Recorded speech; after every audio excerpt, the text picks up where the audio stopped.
So hello everyone. आज के video में हम पढ़ने वाले हैं वेरेट्रम एल्बम और आज हम सिर्फ इसको एलेन्स कीनोट से पढ़ेंगे। तो ये एक छोटा सा वीडियो होने वाला है। इस वीडियो के अंदर हम वेरेट्रम के इम्पॉर्टेंट कीनोट्स जो एलेन कीनोट्स में दे रखे हैं सिर्फ वही समझने वाले हैं। तो चलिए शुरू करते हैं।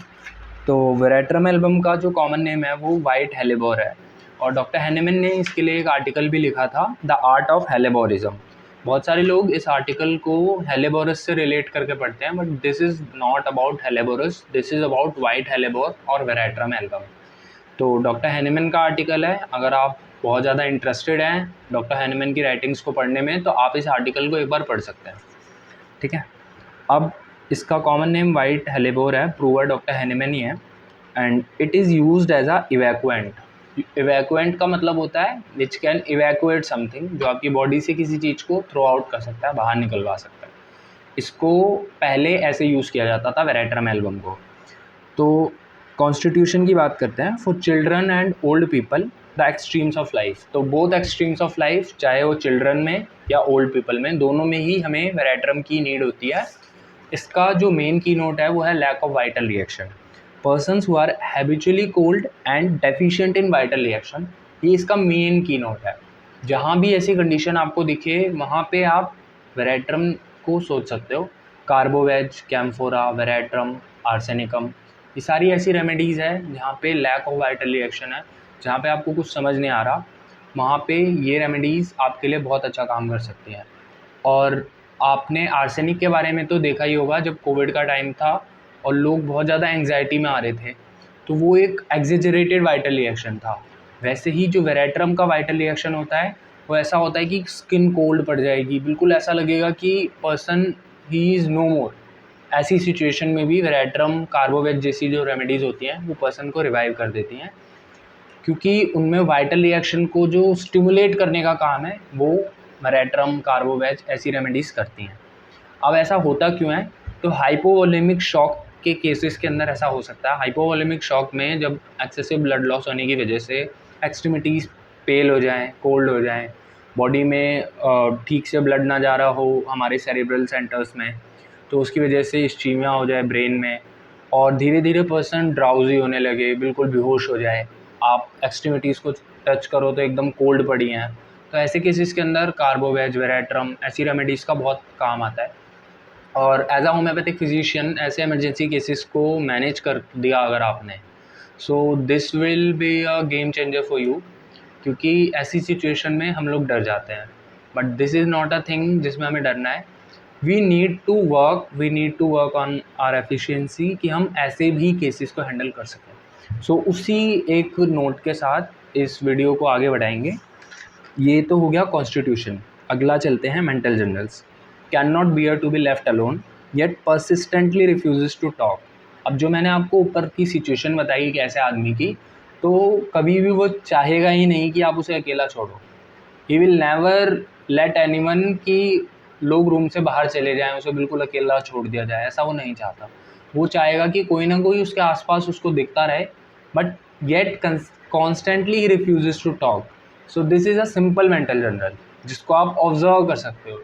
ये कोई ऐसी चीज़ नहीं है जो आप किसी से पूछोगे। मेंटल जनरल्स में हम क्या करते हैं, बेसिकली हम जितने भी चीज़ें लिखी होती हैं वो सब बारी बारी कई लोग पूछते हैं। तो ये कोई पूछने जैसी चीज़ नहीं है, दिस इज़ प्योर ऑब्जर्वेशन। तो आपको ये खुद से ऑब्जर्व करना है। थिंक शी इज़ प्रेग्नेंट और विल सून बी डिलीवर्ड। तो आपने स्पूरियस प्रेगनेंसी के बारे में सुना होगा, जिसमें ऐसा लगता है, स्यूडोसाइसिस कहते हैं, ठीक है।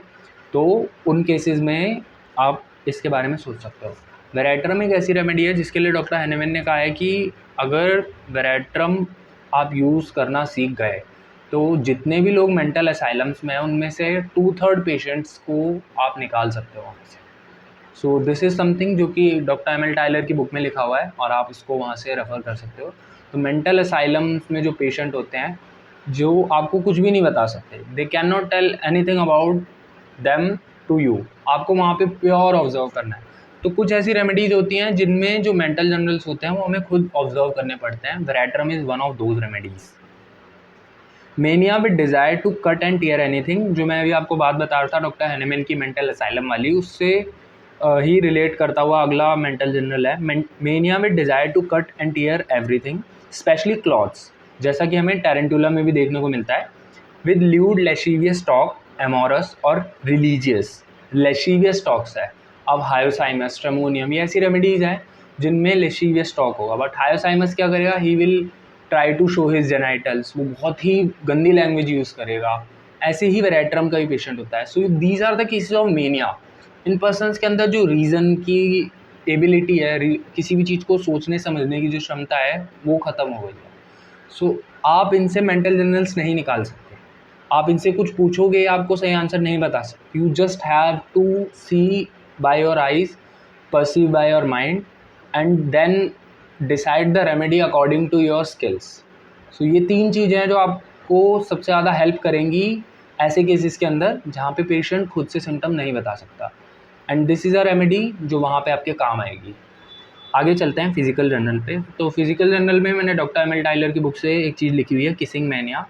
आपको एक और चीज़ बतानी है कि किसिंग मैनिया इसके अलावा और कौन सी रेमेडी में होता है। तो अगर आपको पता है so you can comment down, क्योंकि एलेंस की नोट्स में ये चीज़ लिखी हुई है। तो adapted to disease with rapid sinking of vital force, complete prostration and collapse.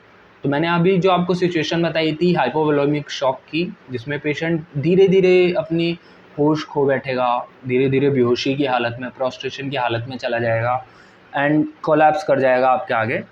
सो ऐसे केसेस में वेरेट्रम जैसी रेमेडीज़ बहुत इंपॉर्टेंट होती हैं। कोल्ड पर्सपायरेशन ऑफ द फोरहेड, मैंने आपको बताया था कोल्डनेस, बिल्कुल ठंडा पसीना, पूरा शरीर ठंडा पड़ने लगेगा। आपने लोगों को कहते हुए सुना होगा, इसका तो शरीर ठंडा पड़ रहा है, कुछ करो डॉक्टर, कुछ करो डॉक्टर। उस समय पे आपको पैनिक नहीं होना है। You just have to see the thing कि वहाँ पे कौन सी चीज़ें नीडेड है। अगर वो डिज़ायर टू बी फैनिंग है तो आप कार्बोवेज की तरफ सोचोगे। बट अगर कोल्डनेस है, ज़्यादा कोल्डनेस है, वॉमिटिंग हुआ था बहुत ज़्यादा, या कोई ऐसा कॉज है कि इवैक्यूएशन की वजह से सिम्टम्स आ रहे हैं इस तरह के, तो आप वेरेट्रम की तरफ जाओगे। ठीक है, अभी हम आगे भी देखेंगे। तो डायरिया, वॉमिटिंग, हर चीज़ इस पूरी रेमेडी में सिर्फ यही 2 चीज़ें रन कर रही होंगी। जो बॉडी के वाइटल फ्लूइड्स हैं उनका लॉस हो रहा है, बॉडी के वाइटल फ्लूइड्स का लॉस कार्बोवेज में भी होता है, सिंकोना में भी होता है, वेरेट्रम में भी होता है। But you have to differentiate by understanding these things कि इनकी जो माइन्यूट पिक्युलैरिटीज़ हैं वो एक दूसरे से कैसे अलग है। तो आगे चलते हैं। Cold perspiration on the forehead with nearly all complaints, अगर पूरी बॉडी पे आ रहा है तो टैबैकम सोच सकते हो आप। Attacks of fainting from least exertion, body में बिल्कुल फेंटिंग के अटैक्स आ जाएंगे थोड़ा सा काम करने से ही। ऐसा और किस में होता है, carbo veg, sulphur. Excessive weakness, sinking feeling during haemorrhage, मैंने आपको बताया ना, फ्लूइड का लॉस हुआ उसके बाद सिंकिंग, बिल्कुल बेहोशी जैसी हालत हो गई। तो सिंकिंग फीलिंग हो गया ड्यूरिंग हेमरेज। अगर बिल्कुल फेंट ही कर जाए ड्यूरिंग हेमरेज तो ट्रिलियम पेंडुलम रेमेडी होती है। ठीक है। थर्स्ट, इंटेंस अनक्वेंचेबल, देखो अब यहाँ पे पिक्युलैरिटीज़ मिलनी शुरू हुई। पानी मांगता रहेगा लगातार, intense unquenchable for large quantities of very cold water. अब यहाँ पे आप वेरी कोल्ड को ना बिल्कुल हाईलाइट कर सकते हो कि वो बिल्कुल आपसे ठंडा पानी कहेगा कि एकदम ठंडा ठंडा पानी ले आओ। एंड एसिड ड्रिंक्स, और एसिड ड्रिंक्स मांगेगा। ठीक है। वॉन्ट्स एवरीथिंग कोल्ड, ठंडा पसीना हो रहा है, पूरा शरीर ठंडा पड़ा है, and still he wants cold things. So this is a thing जो आपको नोटिस करनी है। आपको पूछना है, बाई स्टैंडर्ड से पूछना है कि क्या क्या खाया इन्होंने जब से ऐसी हालत हुई, क्या क्या पिया है, क्या क्या खाया है। आपको खुद ऑब्जर्व करनी है ये चीज़ें आपको ऑन द स्पॉट। ये एक ऐसा केस है बहुत ही एक्यूट, आपको उस समय कोई नहीं बताएगा, उस समय आपको खुद से ऑब्जर्व करनी है और खुद से इन चीज़ों को समझ के आगे बढ़ना है। क्रेविंग फॉर एसिड्स और रिफ्रेशिंग थिंग्स, ऐसा फॉस्फोरिक एसिड में भी होता है। वेरेट्रम का जो पेशेंट होता है वो आइस भी खा सकता है आपके सामने। तो ये भी एक एंट्री पॉइंट है इस रेमेडी में कि आपने आइस या रिफ्रेशिंग थिंग्स खाते हुए देखा and you just pull down the remedy कि यही होगी। ठीक है।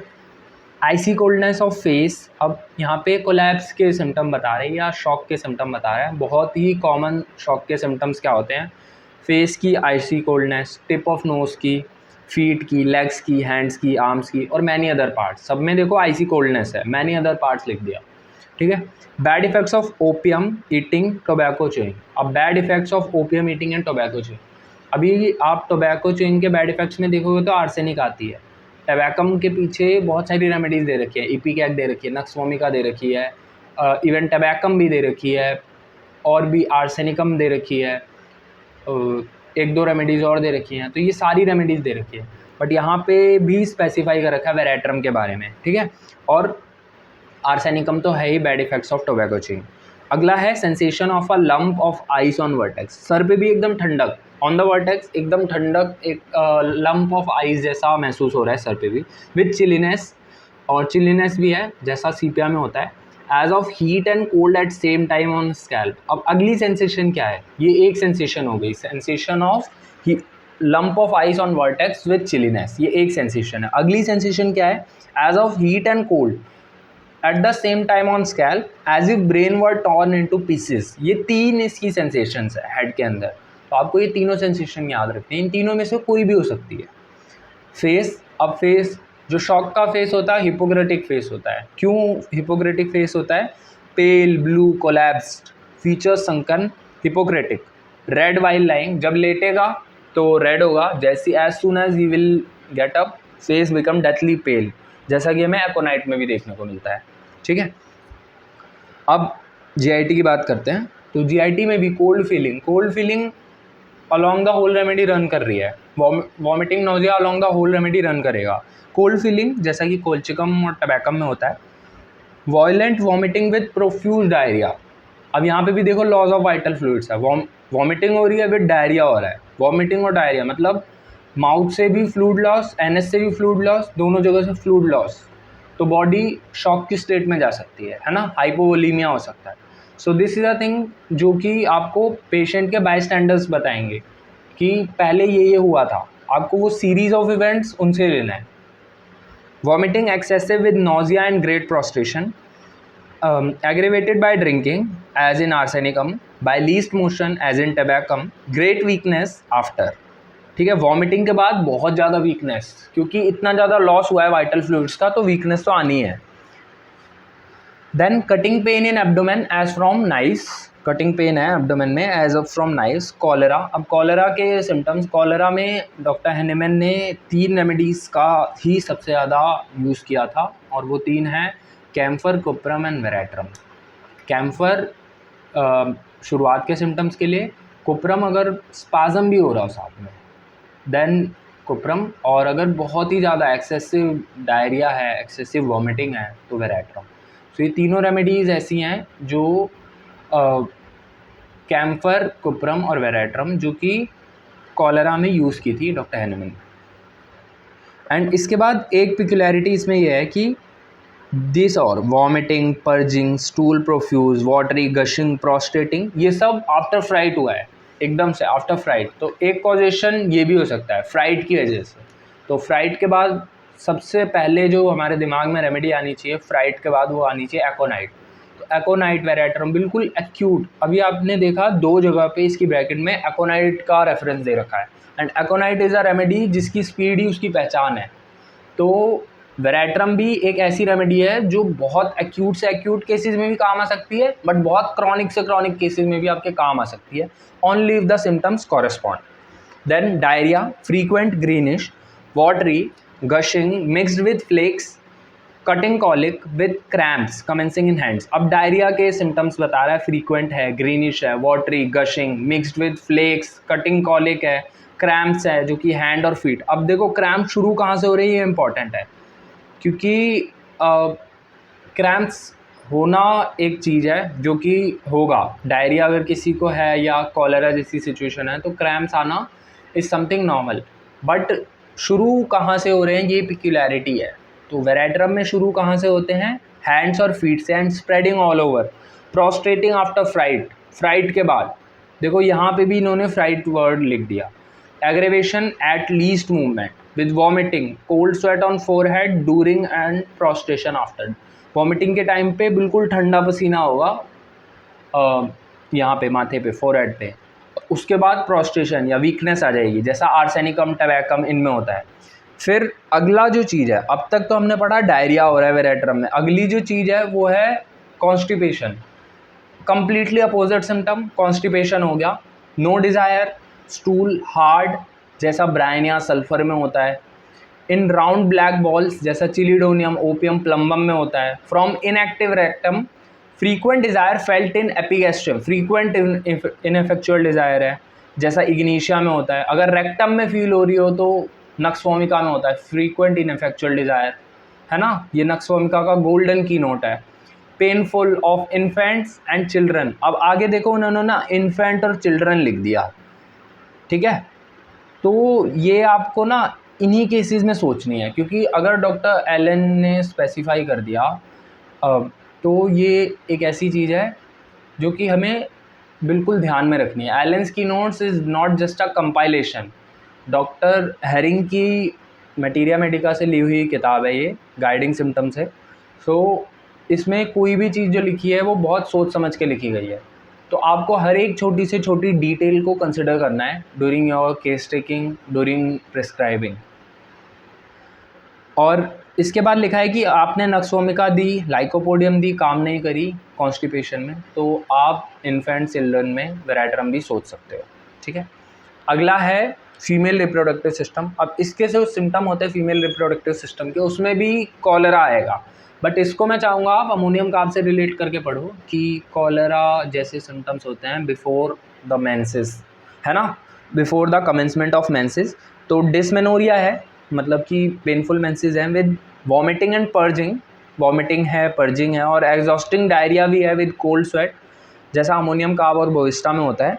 Is so weak can scarcely stand for 2 days at each menstrual nice, इतना वीक है कि कैन स्कार्सली स्टैंड, खड़ा भी नहीं हो सकता।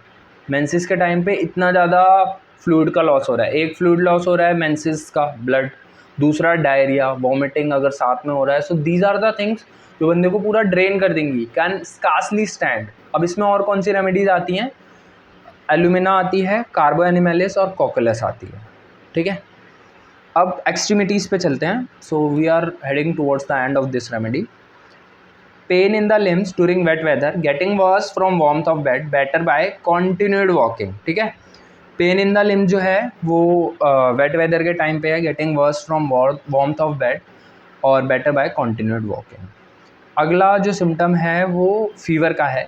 फीवर में भी देखो इंटरमिटेंट फीवर के लिए वेराट्रम लिखी हुई है। इन कंजेस्टिव और pernicious intermittent fever with extreme coldness, thirst, face cold and collapsed, skin cold and clammy, great prostration, फिर से उसमें वही same symptom, face cold, collapse, skin cold, clammy, great prostration, cold sweat on forehead and deathly pallor on face. ये सारे symptom blood loss के हैं। Pernicious का मतलब ये होता है कि जिसमें ब्लड हीमोलिटिक कोई दिक्कत हुई, मतलब हीमोलिसिस हुआ, ब्लड टूट गया, कोई ऐसा डैमेज हुआ जिसे रीस्टोर नहीं किया जा सका, वो होता है परनीशियस, है ना। तो ब्लड लॉस हुआ जिसे रीस्टोर नहीं किया जा सका, जिसकी वजह से डेथली पेलोर हो गया फेस पे, कोल्ड स्वेट हो गया, हाइपोवोलीमिया में चला गया patient. So same word is running all through the symptoms of veratrum album, hypovolaemia, shock, diarrhoea, nausea, vomiting, यही सारी चीज़ें चल रही हैं। मोडेलिटीज़ देखते हैं।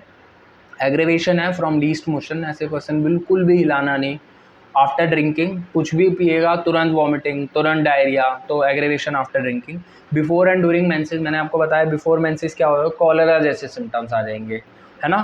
ड्यूरिंग स्टूल, स्टूल के टाइम पे भी।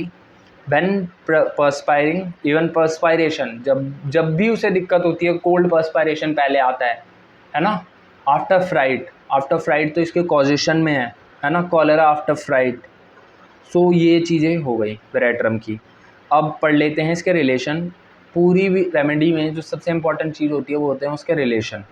तो after arsenicum, after arnica, china, cuprum, ipecac, ठीक है, इनके बाद आप वेराट्रम को यूज़ कर सकते हो। आर्सेनिकम भी ऐसी रेमेडी है जो मैंने आपको शुरुआत में ही बताया था, ऐसे एक्यूट केसेस जिसमें आपको लग रहा हो पेशेंट डेथ बेड पे जा सकता है, उसमें आर्सेनिकम आपका साथ देगी।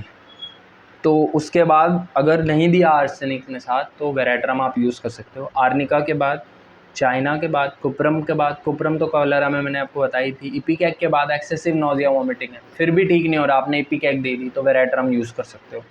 China, loss of vital fluids होता है, फिर भी ठीक नहीं हुआ तो आपने वेराट्रम दे दी, तो इन सब के बाद आप वेराट्रम यूज़ कर सकते हो।